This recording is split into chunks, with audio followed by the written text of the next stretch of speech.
बच्चों, आज हम व्याकरण पढ़ेंगे। आज का हमारा टॉपिक है प्रत्यय। इसके अंतर्गत हम प्रत्यय की परिभाषा एवं उसके भेद को पढ़ेंगे। तो आइए बच्चों, सबसे पहले हम प्रत्यय की परिभाषा को पढ़ते हैं।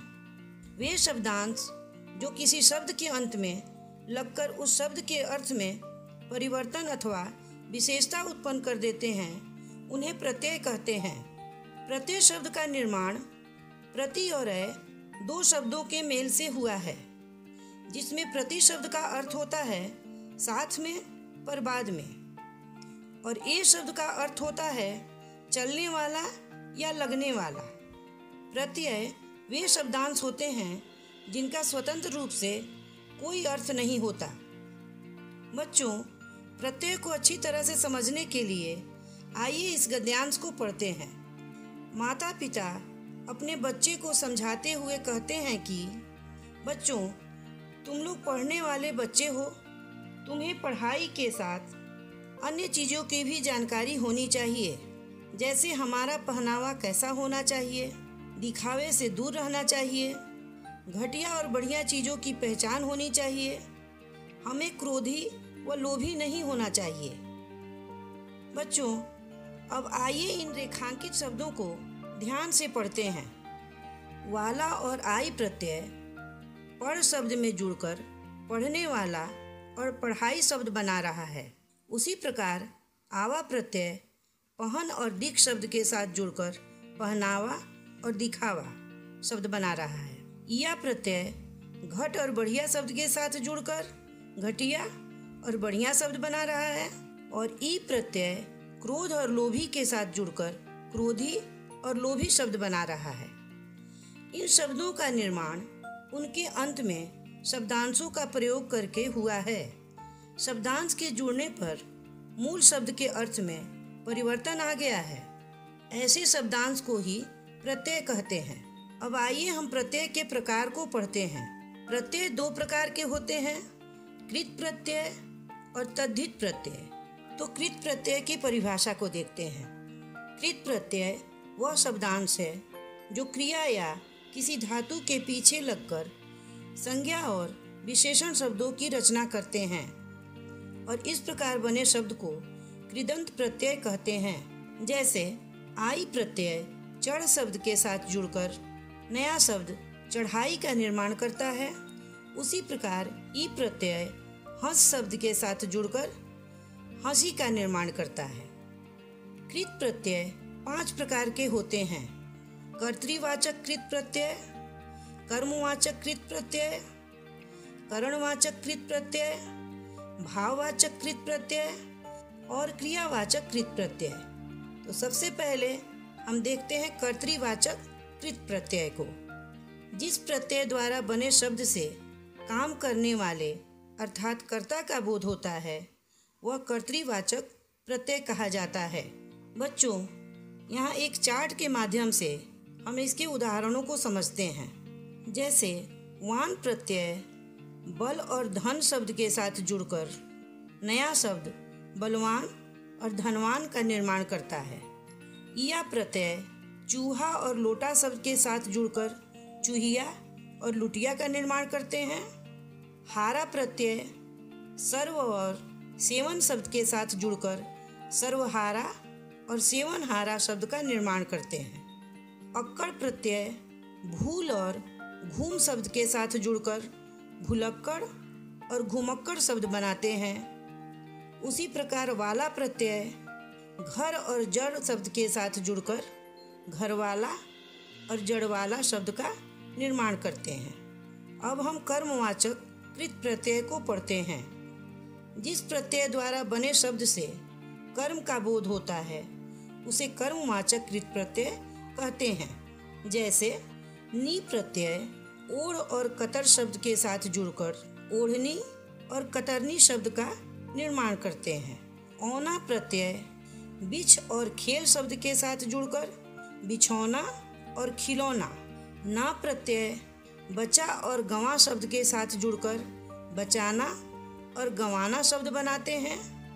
हुई प्रत्यय सुन और देख शब्द के साथ जुड़कर सुनी हुई और देखी हुई शब्द का निर्माण करते हैं।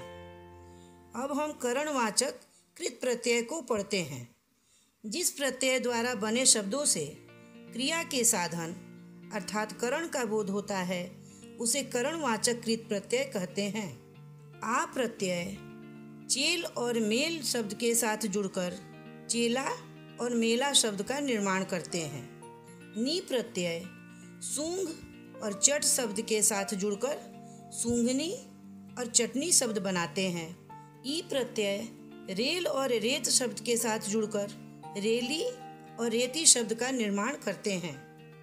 ना प्रत्यय गा और बेल शब्द के साथ जुड़कर गाना और बेलना शब्द बनाते हैं।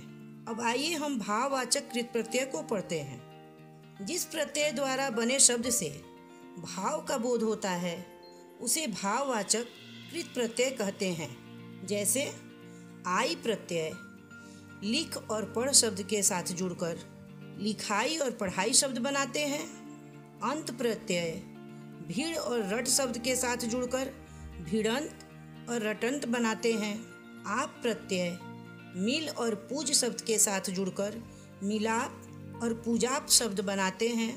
आवा प्रत्यय भूल और छल शब्द के साथ जुड़कर भुलावा और छलावा शब्द बनाते हैं। आन प्रत्यय चढ़ और थक शब्द के साथ जुड़कर चढ़ान और थकान बनाते हैं। आइए हम क्रियावाचक कृत प्रत्यय को देखते हैं। जिस प्रत्यय द्वारा बने शब्दों से क्रियावाचक विशेषण संज्ञा या विशेष अर्थबोधक क्रियाएं बनती हैं उन्हें क्रियावाचक कृत प्रत्यय कहते हैं। जैसे आ प्रत्यय चल और खिल शब्द के साथ जुड़कर चला और खिला शब्द बनाते हैं। कर प्रत्यय गा और रो शब्द के साथ मिलकर गाकर और रोकर बनाते हैं। ते प्रत्यय हंस और बोल शब्द के साथ जुड़कर हंसते बोलते शब्द बनाते हैं। एरा प्रत्यय लूट और मम शब्द के साथ जुड़कर लुटेरा और ममेरा का निर्माण करते हैं। अब हम प्रत्यय के दूसरे भेद तद्धित प्रत्यय को देखते हैं। जो प्रत्यय संज्ञा विशेषण सर्वनाम और अव्यय के बाद लगाए जाते हैं उन्हें तद्धित प्रत्यय कहते हैं। जैसे धर्म शब्द के साथ इक प्रत्यय लगाकर धार्मिक शब्द बनाया जाता है। भूगोल शब्द के साथ इक जोड़कर भौगोलिक शब्द बनता है। तद्धित प्रत्यय से बने शब्दों को तद्धितांत कहते हैं।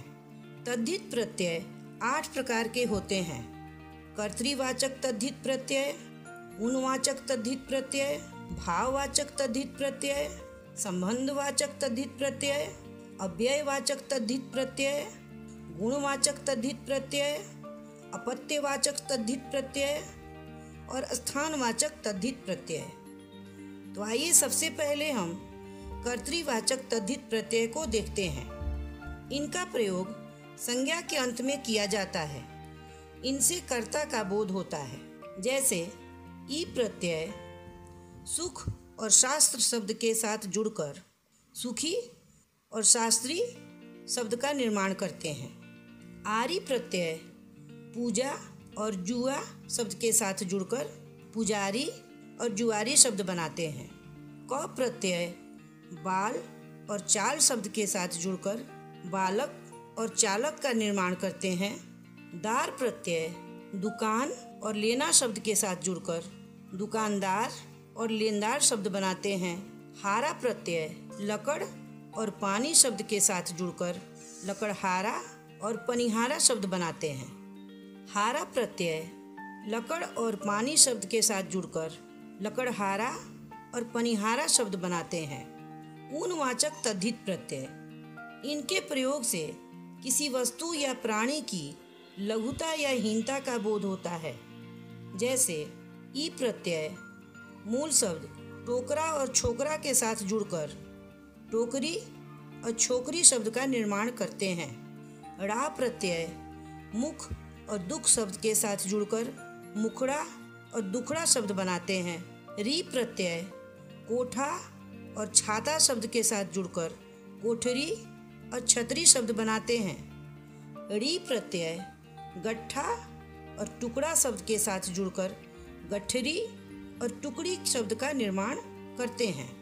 इया प्रत्यय डिब्बा और खाट शब्द के साथ जुड़कर डिबिया और खटिया शब्द बनाते हैं। भाववाचक तद्धित प्रत्यय। इस प्रत्यय से भाव, गुण और धर्म का बोध होता है।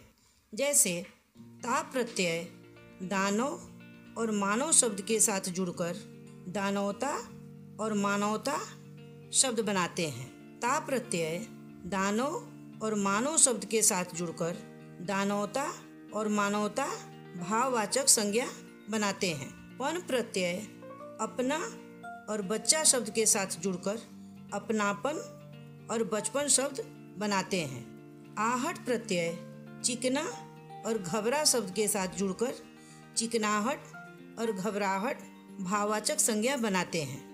आस प्रत्यय मीठा और खट्टा शब्द के साथ जुड़कर मिठास और खटास शब्द बनाते हैं। नी प्रत्यय मथ और चांद के साथ जुड़कर मथनी और चांदनी का निर्माण करते हैं। संबंधवाचक तद्धित प्रत्यय। इस प्रत्यय के प्रयोग से संबंध का पता चलता है। जैसे एरा प्रत्यय मम और फूफा शब्द के साथ जुड़कर ममेरा और फुफेरा संबंध सूचक शब्द का निर्माण करते हैं। इक प्रत्यय धर्म और दिन के साथ जुड़कर धार्मिक और दैनिक शब्द का निर्माण करते हैं। ई प्रत्यय पंजाब और गढ़वाल शब्द के साथ जुड़कर पंजाबी और गढ़वाली शब्द का निर्माण करते हैं। हाल प्रत्यय नानी और दादी शब्द के साथ जुड़कर ननिहाल और ददिहाल शब्द बनाते हैं। अव्ययवाचक तद्धित प्रत्यय। इनका प्रयोग संज्ञा, सर्वनाम, विशेषण पदों के अंत में करके अव्ययवाचक तद्धित प्रत्यय बनाए जाते हैं। इनका प्रयोग प्रायः क्रिया विशेषण की तरह होता है। जैसे त्र प्रत्यय एक शब्द के साथ जुड़कर नया शब्द एकत्र का निर्माण करते हैं। स प्रत्यय आप शब्द के साथ जुड़कर आपस शब्द का, भर प्रत्यय दिन शब्द के साथ जुड़कर दिन भर का निर्माण करते हैं। दा प्रत्यय सर्व शब्द के साथ जुड़कर सर्वदा शब्द बनाते हैं। ऊ प्रत्यय कोश शब्द के साथ जुड़कर कोसों शब्द बनाते हैं। ऊ प्रत्यय कोश शब्द के साथ जुड़कर कोसों शब्द बनाते हैं। ए प्रत्यय धीर शब्द के साथ जुड़कर धीरे शब्द का निर्माण करते हैं। गुणवाचक तद्धित प्रत्यय। इसके प्रयोग से संज्ञा के गुण का पता चलता है। जैसे लू प्रत्यय दया और श्रद्धा शब्द के साथ जुड़कर दयालु और श्रद्धालु शब्द का निर्माण करते हैं। वी प्रत्यय तपस्या और मेधा शब्द के साथ जुड़कर तपस्वी और मेधावी शब्द बनाते हैं। ईला प्रत्यय नशा और चमक शब्द के साथ जुड़कर नशीला और चमकीला शब्द का निर्माण करते हैं। इक प्रत्यय धर्म और मर्म शब्द के साथ जुड़कर मार्मिक और धार्मिक शब्द का निर्माण करते हैं। वान प्रत्यय गुण और बल शब्द के साथ जुड़कर गुणवान और बलवान शब्द बनाते हैं। अपत्यवाचक तद्धित प्रत्यय। इस प्रत्यय के प्रयोग से वंश, संतान या संप्रदाय आदि का बोध होता है। जैसे अप्रत्यय वासुदेव या मनु शब्द के साथ जुड़कर वसुदेव और मानव शब्द का निर्माण करते हैं।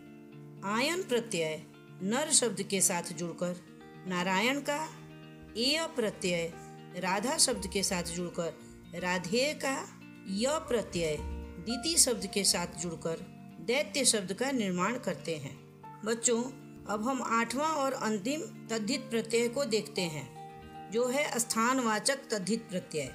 इनके प्रयोग से स्थानीय या स्थान सूचक विशेषण का बोध होता है।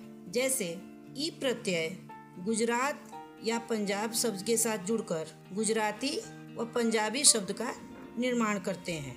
ईया प्रत्यय पटना शब्द के साथ जुड़कर पटनिया, त्र प्रत्यय सर्व या तद शब्द के साथ जुड़कर सर्वत्र या तत्र शब्द का निर्माण करते हैं। गाह प्रत्यय चारा शब्द के साथ जुड़कर चारागाह का निर्माण करते हैं।